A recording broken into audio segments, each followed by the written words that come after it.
Government officials.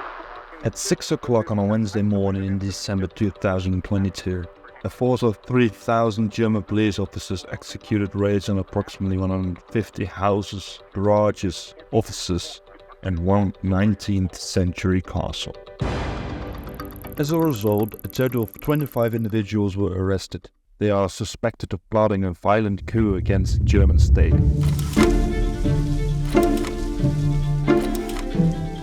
The group had been making concrete preparations for an armed assault on the Bundestag, including the potential murder of politicians if necessary. They called themselves the Reichsbürger, literally translated as citizens of the Reich.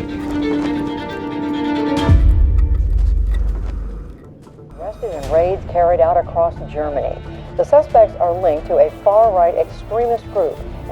So this is going back to the Second World War, and they are saying that the German state is somehow false, has been set up by other countries, by the Allies.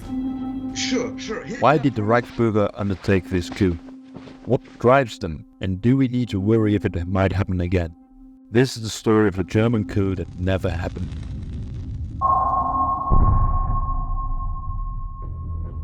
To understand the motivation of the Reichsbürger, we have to go back in time, to the year 1871 to be exact.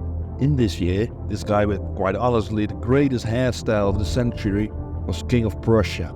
His name is Wilhelm I. During Wilhelm's rule and with the help of his Chancellor Otto von Bismarck, Prussia unified Germany and created the German Empire. After his death in 1888, his son Wilhelm II became the new Emperor of Germany. He was crowned in 1888, dismissed Otto von Bismarck in 1890, but was not obedient enough in Wilhelm's eyes. Wilhelm II aimed to make Germany, which already held a dominant position on the continent by the end of the 19th century, an even greater power. Wilhelm II struggled to be a monarch in a country where strong political systems already existed. He wanted to have personal authority, and this was limited by the existing political framework.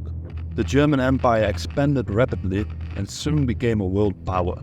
Because of the competition between European powers, a big confrontation became inevitable, and in 1914, the First World War broke out. In the beginning of the war, Wilhelm II had relatively little influence on the decision-making.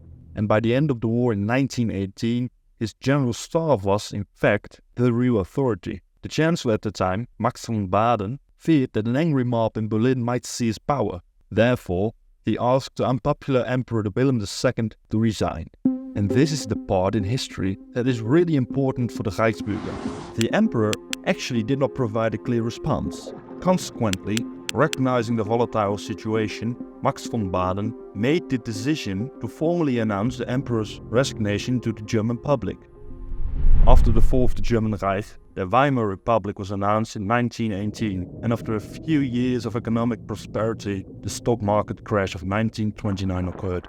In the dark and desperate times that followed, Germany was looking for a message of hope and a new strong leader, and there was one man that would quickly rise to the top. His name, Adolf Hitler. Gib du jetzt deine Stimme ab? Wenn ja, dann tritt für mich ein, so wie ich für dich eingetreten bin. Hitler's Nazi Germany had various slogans. One of the most well-known and frequently used was Ein Volk, ein Reich, ein Führer. Hitler wanted to make Germany strong again. He wanted to form the Third Reich. This Reich would be the successor of the German Reich of Wilhelm II and the Holy German Reich. Hitler also predicted that this would be the Reich of a 1,000-year period. But it all ended in 1945, when the Allied forces defeated the Nazis and entered the capital, Berlin. Or did it actually end there? The Reichsbürger beg to differ. They believe that the current democratic system was imposed by the Allied occupying powers after the Second World War, which makes them see it as illegitimate.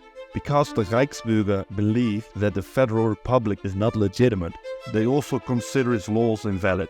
For instance, many Reichsbürger do not recognize the authority of official entities like the police. They disregard traffic regulations and refuse to pay taxes. How has this group of people been able to get into a position where they've been, very seriously considering a huge plot to overthrow the German government? So, how many people are we talking about? In 2022, there were 23,000 Reichsbürger in Germany. About 10% of them are prone to violence. At the end of 2022, police knew that 400 of them had a weapons license. And one of them was this lady, Miss Malzack-Winkelmann. She used to be a member of the political party Alternative for Germany, and after losing re-election to the Bundestag in 2021, she returned to her previous position as a judge in the Berlin Regional Court. She was one of the 25 individuals that got arrested on that early December morning. The Reichsbürger movement used her position inside the government to quickly get to the center of power.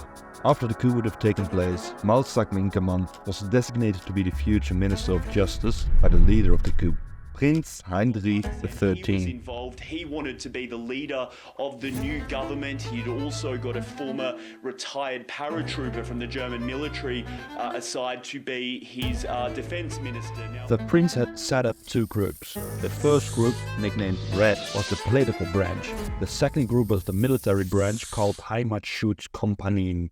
Head of this group was the 69-year-old ex-officer Rüdiger von P. He had assembled a staff of around 8 people around him, and according to the police, the group attempted to recruit people for the shadow army in the military and the police. The aim of the military arm was to eliminate democratic bodies at a local level. Prince Royce was planned to be the head of state. On taking office, he would negotiate a peace treaty with the Allied powers which won the Second World War. Prince Royce tried to meet representatives of the Russian government to gain support for the coup, but the Russians never showed interest in his actions. They later explained that they do not negotiate with terrorists. When the German authorities got wind of it, they of course investigated this group and decided to arrest the biggest threats. But this surely only happens in Germany, right? Well, you'd be wrong.